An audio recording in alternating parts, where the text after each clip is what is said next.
So startups are always looking for cash to get their product to market.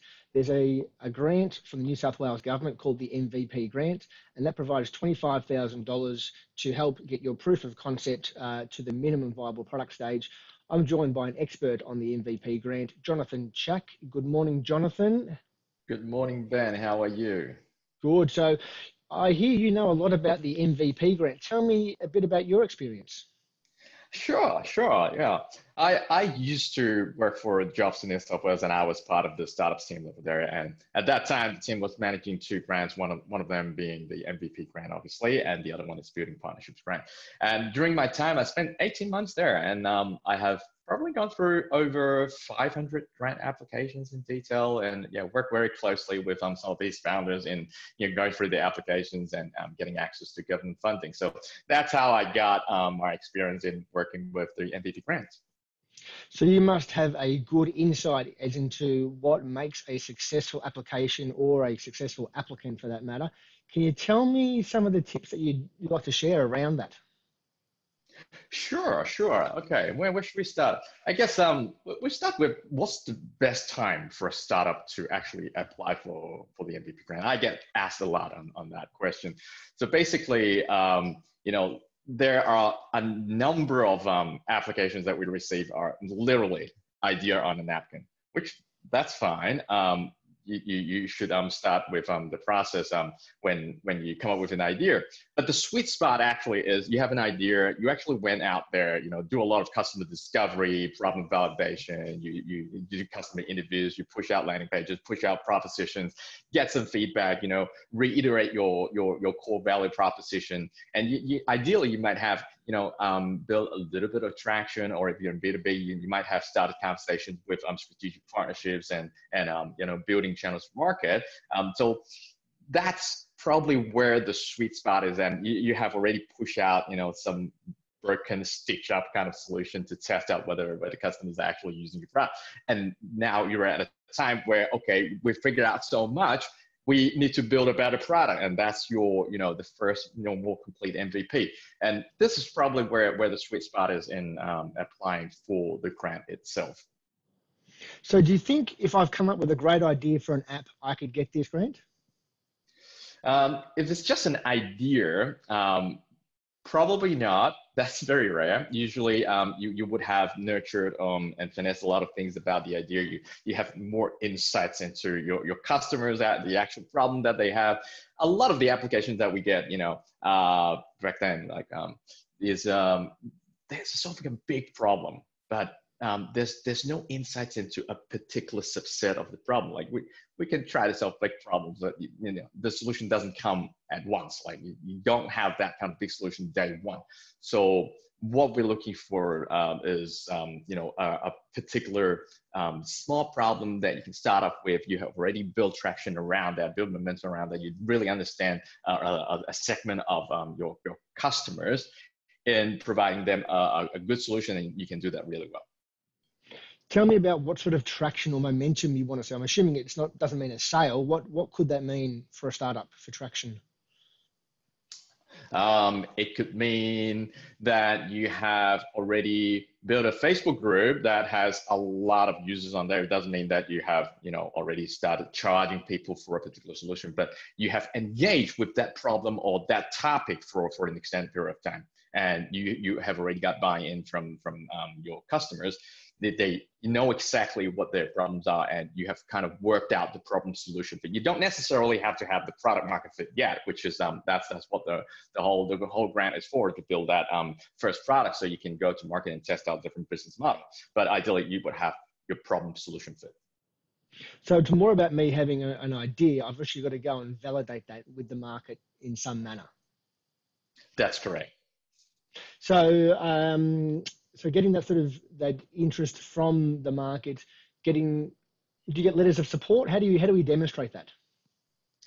Yeah, that's a good question. That's part of the application. It requires you to identify either a business customer or a channel to market, and you have to provide a letter of support to demonstrate that there's external validation. And I guess the magnitude of what is considered support, it's very important. I guess with applying for any grant, like we should really focus on the competitiveness, but not just solely on the eligibility, right? You can, find any company and get them to write you a letter of intent, say, hey, I'm interested in that. This is a very good idea. We give them full support and full stop, and that's it. So that's one type of letter of support. From an eligibility point of view, just tick the box. But is that a good demonstration of external validation and the viability of your venture? Maybe yes or no, right? So you can have like a very large magnitude of what a letter of support can mean. Like the best case scenario, obviously, is a contract with full commercial terms, black and white, everyone's signed, stamped and everything, and someone is ready to engage with your solution, and they're ready to borrow it, like they've already committed. So that's forward contract. That's the best case scenario. Okay, so just a letter of intent, say I'm interested, and the contract. In between, there are a lot of things that you can do. You can have a series of emails or a conversation exchanging. Actually, you have the client exploring the idea with you together and designing the product and identifying problems in the middle. So that's one form of it. And if you want to push it further, it could be an MOU. There are certain commercial terms that you have set out, but we are not committed yet. We have some conditions. These are the triggers. These are the conditions that will kick in if you have built your product to this kind of level. We have certain integration that we might have to do. If you can sort those out, okay, happy to go into a contract with you, something like that. So the magnitude of the degree of the support, it's fairly important. Thanks for that. So how much does it depend on who the person is? So do I need to have a track record in that industry? What if I'm working in corporate and I've done my own startup? Or should I have had a company that's been around for 10 years going for this grant? What do you like to see there? Right. Obviously, the more experience you have, the better. It actually adds to the strength of the business model, right? You're the right founder for the right problem, and also demonstrate your personal connection with the solution and with the problem, with the target customer. Like we always ask the question, why you, right? There must be some kind of competitive advantage or unfair advantage that you have. You might have, work in a particular industry. Even if you work in corporate, you've been working in banking industry for 15 years. You know certain people, you understand the mechanics, and then you come out do a fintech product, for example, right? That puts you in a much better position than someone who has been an architect for their life, and then they come up with this brilliant idea for a fintech product. Weighting those two kinds of application, you would steer towards the one that has 15 years experience in banking, right? So that's one aspect of it. And the way I look at it is also, who's this person? Like, are they actively out there, seeking help, getting support, involving in their industry or the ecosystem, actively? From experience, like for those founders that actually excel faster and better are those that they're not afraid to get help and show the vulnerability side of them. And they would just ask for help when they need it, rather than doing it silo, sticking from home. I'm very protective of my idea, and I just want to get my heads down and build my stuff. So yeah, that actually does make a difference too. Cool. And final question. This grant gives $25,000, but you got to fund the other 50% yourself, so 25 grand matching. What are your tips around that? Do I need to have that in cash? How should I present that? Cash is usually the easiest, right?